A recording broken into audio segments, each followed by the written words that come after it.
GJ 1132b, is hypothesized to have begun as a gaseous world with a rocky core. Starting out at several times the diameter of Earth, this so-called sub-Neptune quickly lost its early hydrogen and helium atmosphere due to the intense radiation of the young hot star it orbits. Then, the planet was stripped down to a bare core about the size of Earth, and that's when things got interesting. To the surprise of astronomers, Hubble observed an atmosphere which, according to their theory, is a secondary atmosphere that is present now. Based on a combination of direct observational evidence and inference through computer modeling, the team reports that the atmosphere consists of molecular hydrogen, hydrogen cyanide, and methane, and also contains an aerosol haze. Scientists think hydrogen from the original atmosphere was absorbed into the planet's molten magma mantle, then slowly released through volcanic processes to form a new atmosphere. Though this hydrogen continues to escape into space, the secondary atmosphere is replenished by volcanic gases that seep through cracks in the planet's thin crust. Scientists are wondering how many other planets might have started out as gas giants but became smaller and rocky after their early atmospheres evaporated away. Astronomers hope to use the upcoming James Webb Space Telescope's infrared vision to detect hot areas of volcanic activity on the planet. GJ 1132b might be orbiting a distant star 41 light-years away, but thanks to the Hubble Space Telescope, it just got a little bit closer.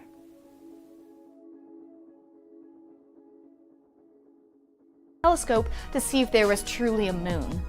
Now, the data from Hubble is in and processed. Have scientists found our first exomoon? Looks like they still need more observations to be 100% sure. The moons in our solar system are very diverse, some with liquid water, some that are potentially habitable, so being able to observe moons in different solar systems would give us a whole new treasure trove of interesting worlds to study. The team of astronomers from Columbia University sifted through data from 284 Kepler measurements of transiting exoplanets. A transit happens when a planet passes directly between us and its star and blocks out a small portion of the star's light, which produces a dip in the amount of light coming from that star over time, called a light curve. If there's a moon on either side of the planet, we might be able to see a second, smaller dip in the light curve. Making transit measurements and processing the data into a light curve can be very tricky though, so scientists need to observe multiple transits in order to get convincing evidence of an exoplanet or an exomoon. Out of the 284 planets the team looked at, they found one planet with an extra wobble in its light curve that might be a moon.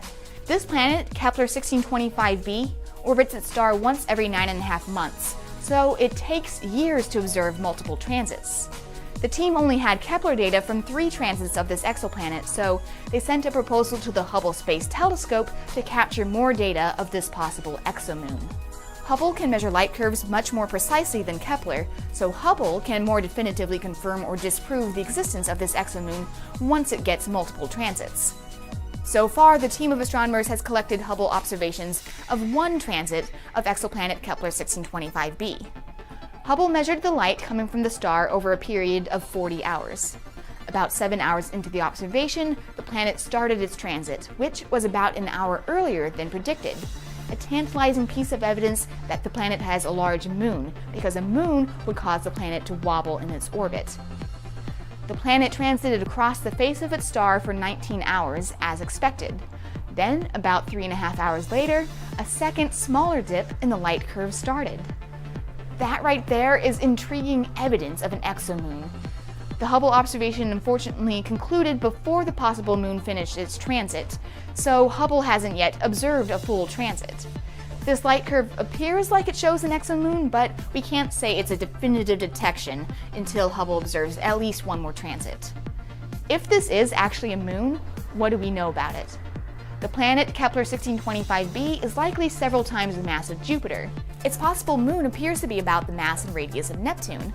The ratio between the mass of this planet and its moon is about the same as between the Earth and our moon, but scaled way up. Neptune-sized moons are obviously not something that exists in our own solar system, and we're not sure exactly how such a moon would form.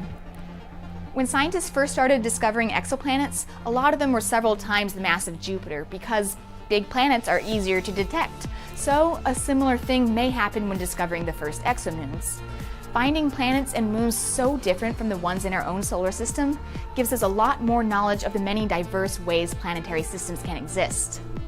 In the near future, scientists hope to use the Hubble Space Telescope to try to confirm the discovery of this exomoon. And then they'll use Hubble for follow-up observations of other planetary systems discovered by observatories like Kepler and the recently launched Transiting Exoplanet Survey Satellite, TESS. And then the upcoming James Webb Space Telescope will be able to take high-precision measurements in infrared wavelengths, which combined with Hubble will allow for detailed characterizations of a whole bunch of really interesting exoplanets and likely exomoons. So, if you like planets, and honestly, who doesn't? Stay tuned to learn about all sorts of fascinating new worlds.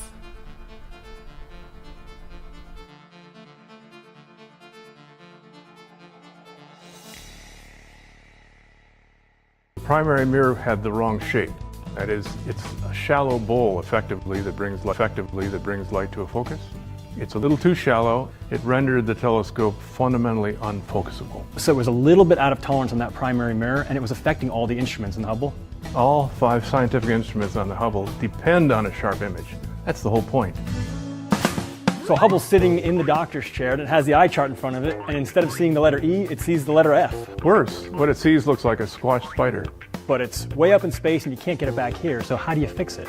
Well, if you're born with eyeballs that don't quite work, you don't go and buy new eyeballs, you buy a pair of glasses, and that's the approach that we took.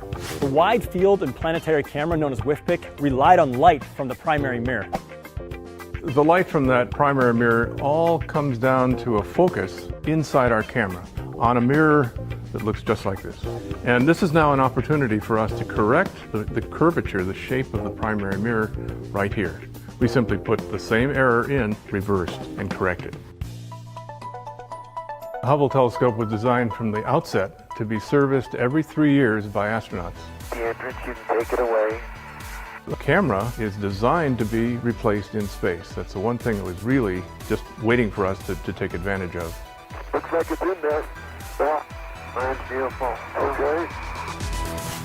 So what was the outcome? At the Space Telescope Science Institute, way down in the basement, there were a bunch of us watching. And the first image, which was of a star, looked good. So we knew right away that we had a fix. And everything that Hubble was supposed to do was now going to happen. So I think I speak for everyone when I just say thanks to you and your team for all the hard work you put in fixing Hubble, because now we have these images really forever that we can appreciate.